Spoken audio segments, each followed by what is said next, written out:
Hello friends, स्वागत है आप सभी का अपना यूट्यूब चैनल निजाम इंग्लिश क्लासेस में।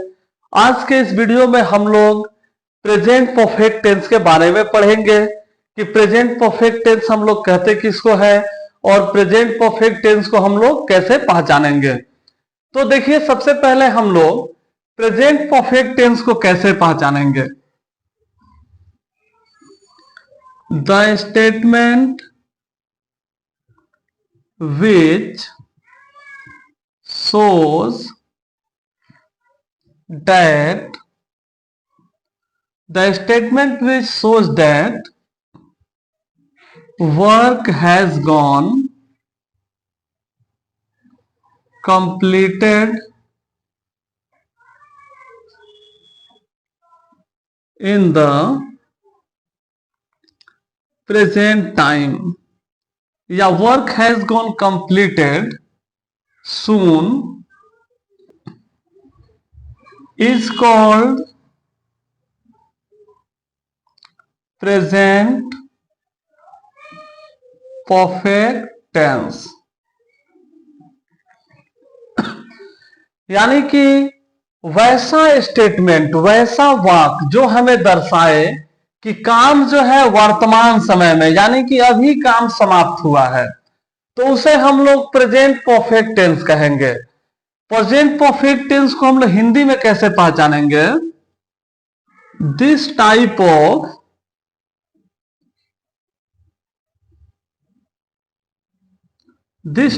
Of Hindi statement is and with चुका है, चुकी है,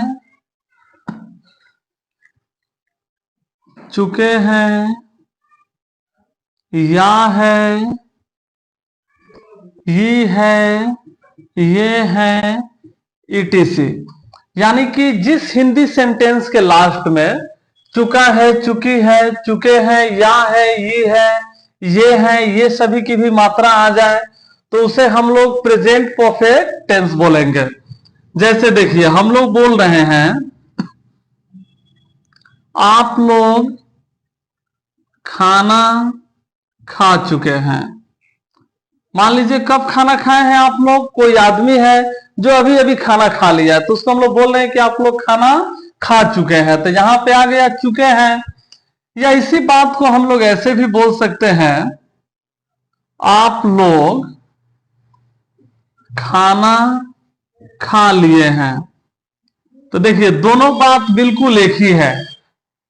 अब ये नहीं कि हम लोग यहाँ पे या है, ही है लिखेंगे तो या ही या, इसका मात्रा भी आ जाए तो हम लोग उसे प्रेजेंट परफेक्ट टेंस ही बोलेंगे। तो देखिए, इसका बनाने का हम लोग रूल देखते हैं। सबसे पहले अफर्मेटिव रूल को। अफर्मेटिव रूल इसका होता है सब्जेक्ट, उसके बाद में हैव या हैज, फिर V3 और ऑब्जेक्ट। तो सबसे पहले हम लोग देखते हैं कि हैव कहां पे लगेगा और हैज कहां पे लगेगा। तो आई, वी, यू, दे और जितने भी हमारा प्लूरल सब्जेक्ट रहेगा वो सभी के साथ हम लोग हैव का प्रयोग करेंगे। यानी कि आई के साथ हैव का ही प्रयोग होगा। सिंगुलर है आई, लेकिन वो एक्सेप्शन है, वो प्लूरल के साथ रहेगा। और जितने भी सिंगुलर सब्जेक्ट है जैसे ही, सी, इट और एक नाम आ जाए, यानी कि सिंगुलर सब्जेक्ट रहे तो उसके साथ में हम लोग हैज का प्रयोग करेंगे।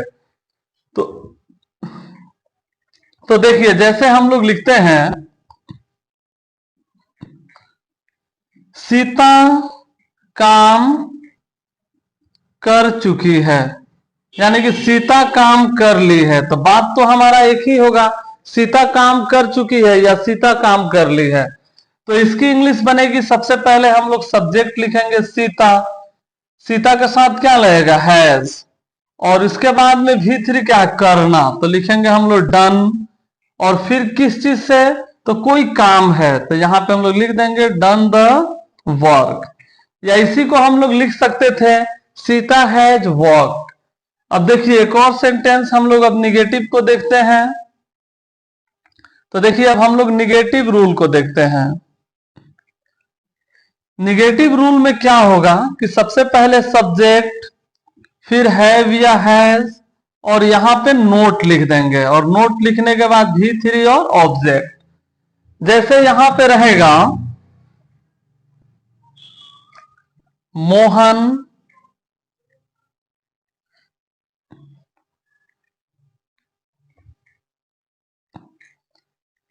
मोहन अपना काम समाप्त नहीं किया है, यानी कि मोहन का काम अभी अधूरा है, उसको समाप्त नहीं किया है। तो इसके लिए हम लोग सबसे पहले सब्जेक्ट को लिखेंगे मोहन। अब मोहन के साथ लग जाएगा हैज, निगेटिव है, फिर नोट लिख देंगे, उसके बाद में V3। तो समाप्त का होता है फिनिश या कंप्लीट, और V3 हो जाएगा कंप्लीटेड। अब किसका काम?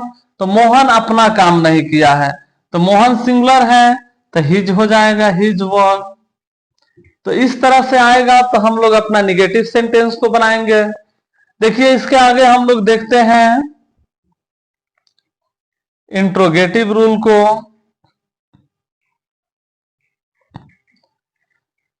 इंट्रोगेटिव रूल में सबसे पहले हम लोग लिखेंगे हैव या हैज को, फिर हम लोग लिखेंगे सब्जेक्ट को, और नोट की जरूरत पड़े तो सब्जेक्ट के बाद ही नोट लिखेंगे, नहीं तो V3 ऑब्जेक्ट और क्वेश्चन मार्क लिख देंगे। जैसे हम लोग लिखते हैं क्या वह अपना पाठ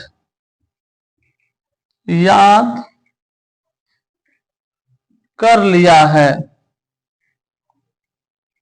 तो देखिए वह है हमारा सब्जेक्ट, तो वह है ही के साथ आ जाएगा हैज, तो हम लोग लिखेंगे हैज ही। नोट की जरूरत नहीं है, V3 याद करना, तो ही याद करना का होता है रिमेंबर, और रिमेंबर का V3 हो जाएगा remembered. Has he remembered his lesson. तो इस तरह से हम लोग इंट्रोगेटिव सेंटेंस को बनाएंगे। तो चलिए इसके आगे हम लोग WH फैमिली को देखते हैं कि WH फैमिली वाला को हम लोग किस प्रकार से बनाएंगे। तो देखिए WH फैमिली रहेगा तो इसका रूल हो जाएगा सबसे पहले WH, फिर हैव या हैज, और उसके साथ सब्जेक्ट और नोट की जरूरत पड़े तो यहां पे नोट, नहीं तो V3 ऑब्जेक्ट और क्वेश्चन मार्क। तो WH का मतलब हो गया जब किसी भी वाक्य के बीच में क्या, कब, कैसे, कहां, कौन आ जाए तो उसे हम लोग WH फैमिली कहते हैं। जैसे हम लोग लिखते हैं रानी कहां गई है, तो देखिए ई है, यानी कि रानी को कहीं जाने का काम कंप्लीट है। तो सबसे पहले हम लोग कहां के इंग्लिश लिखेंगे वेयर। अब रानी के साथ लगेगा क्या, हैज, तो हम लोग लिखेंगे हैज, वेयर हैज, फिर सब्जेक्ट, तो सब्जेक्ट हो गई रानी। अब नोट की जरूरत नहीं है, V3, तो गई तो गॉन लिख देंगे, वेयर हैज रानी गॉन। एक और एग्जांपल इससे हम लोग देखते हैं, जैसे वे लोग कब आए हैं, तो सबसे पहले हम लोग कब का इंग्लिश लिख देंगे when have they, अब आना का इंग्लिश लिख देंगे कम। तो इस प्रकार से हम लोगों का प्रेजेंट परफेक्ट टेंस समाप्त होता है। तो उम्मीद करते हैं कि आप लोगों को वीडियो जरूर समझ में आया होगा, और यदि किसी प्रकार की कोई कठिनाइयां हो तो आप हमें कमेंट बॉक्स में पूछ सकते हैं, शीघ्र ही इसका रिप्लाई दिया जाएगा। धन्यवाद, फिर मिलते हैं अगले वीडियो में।